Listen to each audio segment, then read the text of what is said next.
Alright, what is up guys? Welcome to part 2 of my Scratch Flappy Bird tutorial series. In today's video, you're going to learn how to add a scoring system and more advanced player physics. Let's dive in.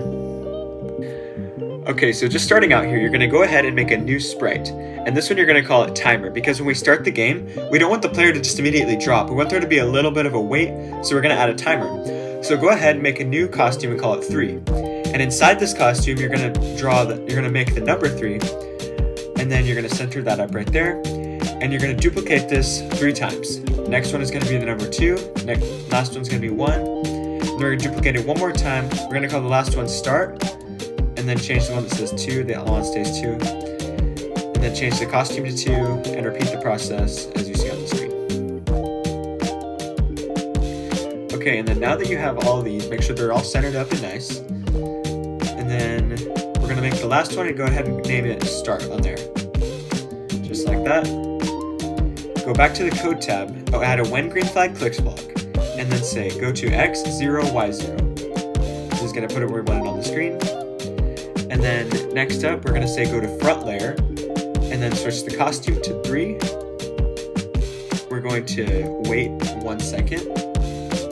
And then, okay, we're going to need to do a little second, yeah. Wait that second, and then we're going to go back to the looks tab, and then say next costume, and then we're going to repeat this 3 times.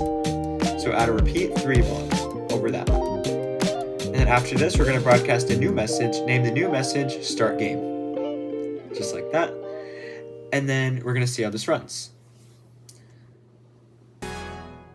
Okay, so we need to do a little bit of tweaking. So right now the bird falls as soon as we hit the green flag, but now we're going to have it fall when it receives the start game message. And then we can go ahead and stop this. And then we're going to have setup on the green flag, so adjust it as you see on the screen.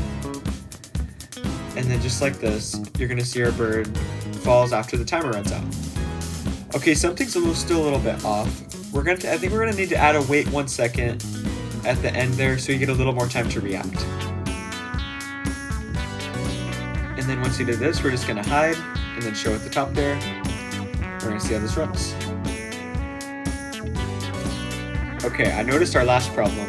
So the pipes will start moving. They're on a 3-second timer. I don't know if you remember from the last video, but they're on a 3-second timer. And so we're going to need to go ahead and then, let's see what we need to do here. Keep that, okay, here we go.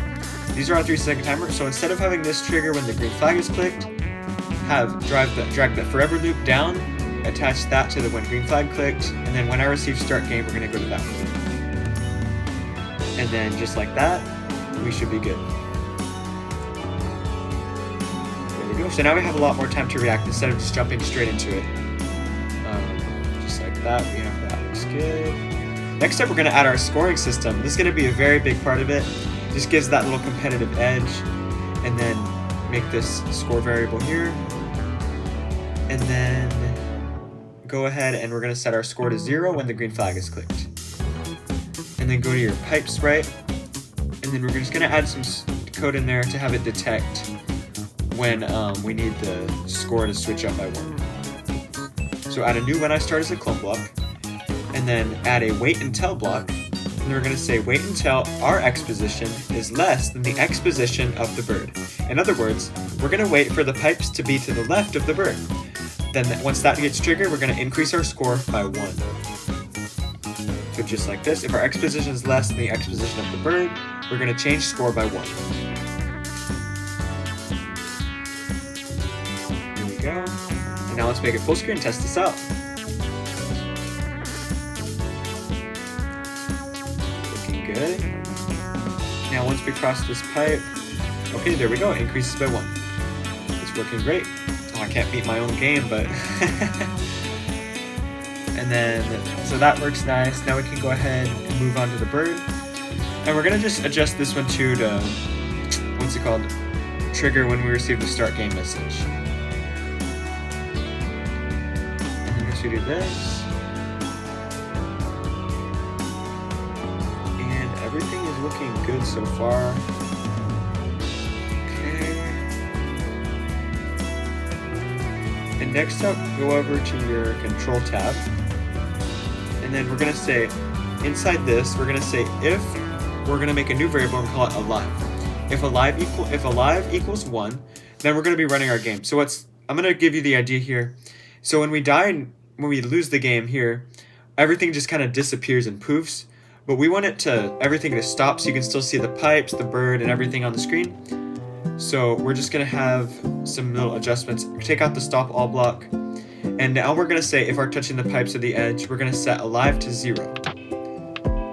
And then this should trigger our sequence like this. We're just going to need to make a few more additions. Follow along on the screen what you see. We're going to say if alive equals 1, then we're going to run that start game script there. Repeat the same process for this one. We're going to say if alive equals 1, then we're going to run all this.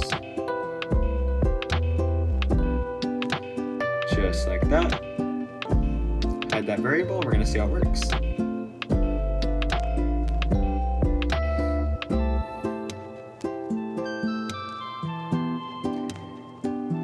And then if we try to hit the pipe, we will see that our game will just stop. And it's going to look a lot nicer than it did.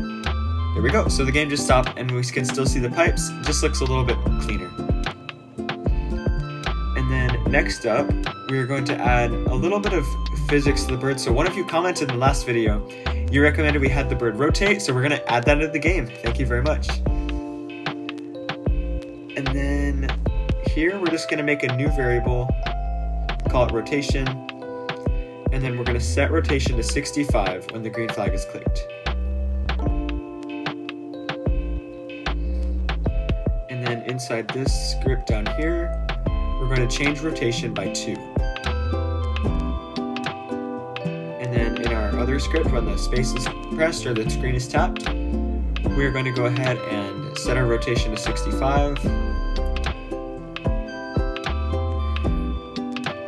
And then under here, just go ahead and then add this one here. We're going to point in direction rotation. And then that's going to be important because this is where we can actually put the variable to good use. Point in direction rotation, and then we're going to see how this runs. Okay, perfect. It's looking a lot cleaner where we can actually have the bird. So you can see the bird just starts to rotate and kind of move it a little more of a smoother manner. Yep, it looks great. What next? Go ahead and make a new sprite. We're going to call this one game over. So this is going to be a little game over message that shows on the screen when you lose. We're going to make the text white and all caps just write game over exclamation point.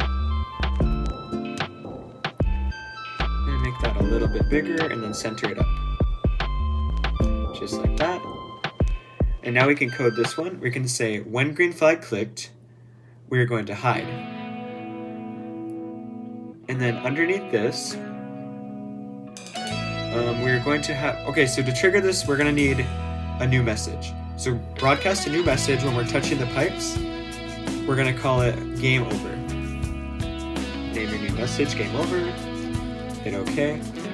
And then in this game over sprite, you're going to add the when I receive game over script, say go to front layer and show. But that game over is a little hard to read, so we need to add, okay, so first make it go to x0, y0. And then the game over is a little hard to read, so we're going to add a nice little black background behind there so you can read it a little nicer.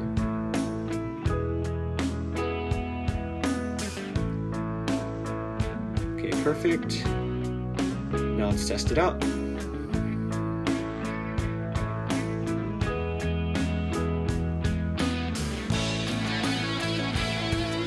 Okay, everything's working great.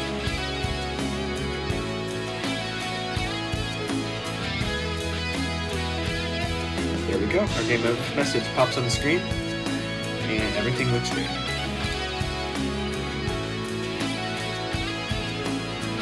Alright, well anyways guys, that is going to do it for today's video. Thank you so much for watching, and thank you so much for 1,000 subscribers. That means so much to me. And if you made it this far in the video, comment Scratch is cool, and I'll put your username on YouTube in the next video, and you'll get a little shout out. Anyways, I love you guys so much, and have a great day. God bless. Bye.